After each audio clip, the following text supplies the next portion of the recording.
Are you ready for a magical adventure? Get cozy and snug as we embark on a whispered story together. It's time to let go of all your worries and embrace the wonder that awaits. Imagine you're floating on a cloud high above the world. Take a deep breath and feel the calmness wash over you. You're safe, you're loved, and it's time to relax. In this enchanted realm, anything is possible.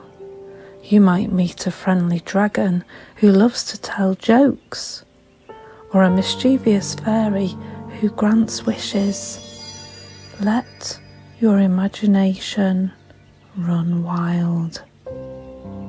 As the whispers weave their way into your ears, feel yourself getting more and more comfortable. Picture your favourite place in nature, a sunny meadow, a cosy treehouse, or a secret garden. That's your special place, just for you. Let the whispers gently carry you to a land where dreams come true and adventures await. As you listen, feel your eyelids getting softer and heavier. Allow the soothing words to wrap around you like a cozy blanket, guiding you towards a night filled with magical dreams. You're drifting off to sleep now, carried away by the whispers and the comforting rhythm of your breath. The dreams are just beginning, and you're the hero of your own story. So snuggle down, my little adventurer, and let the whispered story whisk you away to a world where imagination knows no bounds. Rest well, dream big, and wake up ready for tomorrow's magical journey. Good night, sweet dreamer.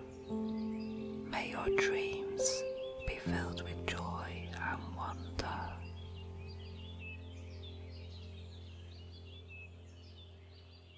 You are listening to Peter Rabbit.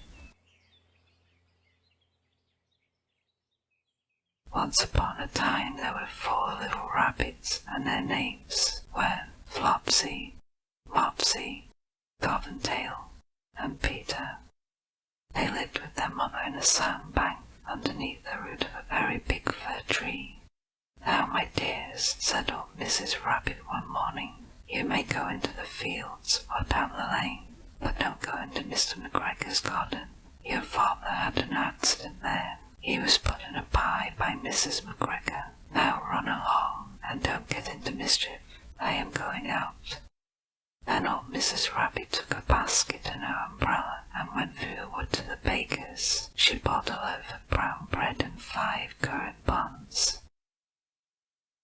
Flopsy, Mopsy, and Cottontail, who were good little bunnies, went down the lane to count the blackberries.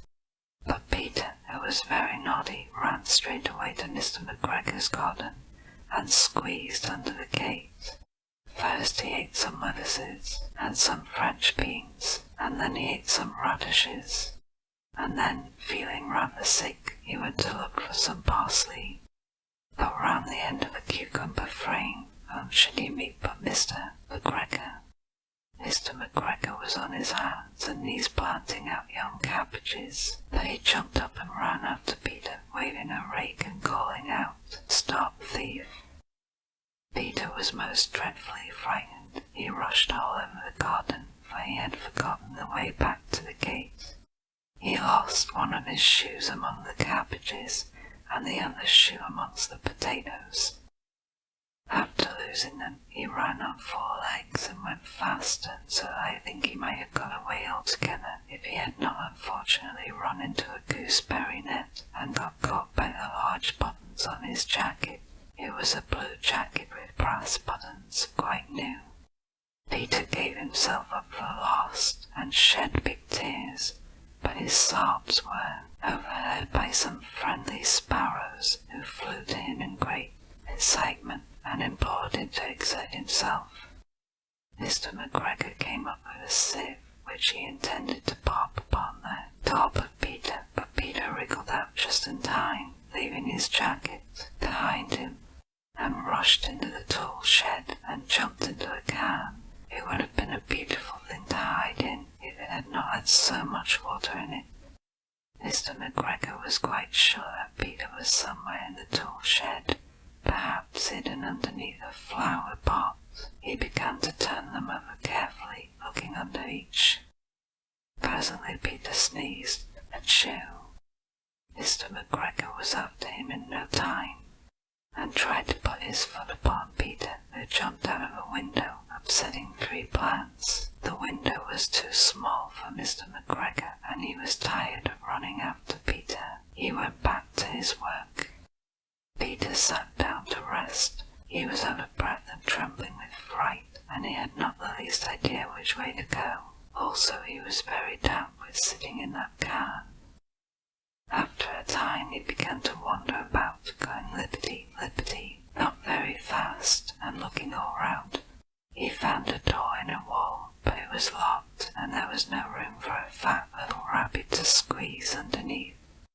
An old mouse was running in and out over the stone doorstep, carrying peas and beans to her family in the wood. Peter asked her the way to the gate, but she had such a large pea in her mouth that she could not answer. She only shook her head at him.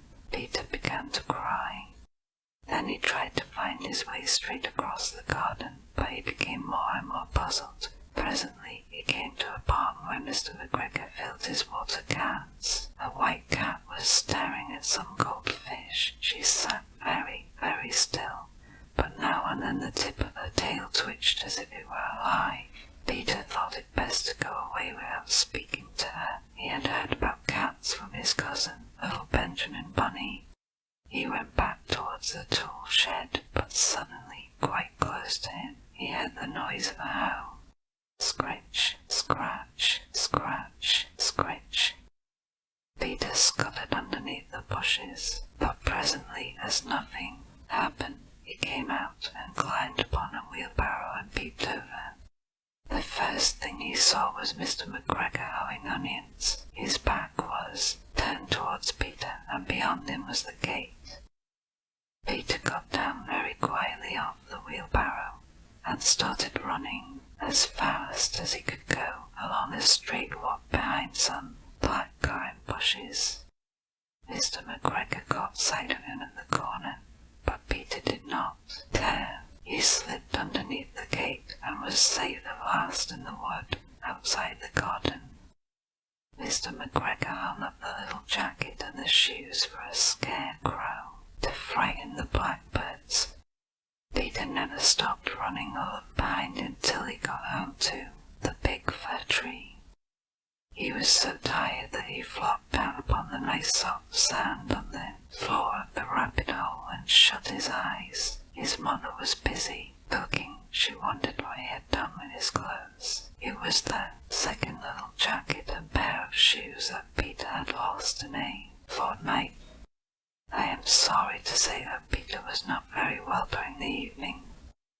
His mother put him to bed and made some chamomile tea, and she gave a dose of it to Peter. 1 tablespoonful to be taken at bedtime. But Flopsy, Mopsy, and Cottontail had bread and milk and blackberries for supper. The end. Good night and sleep well.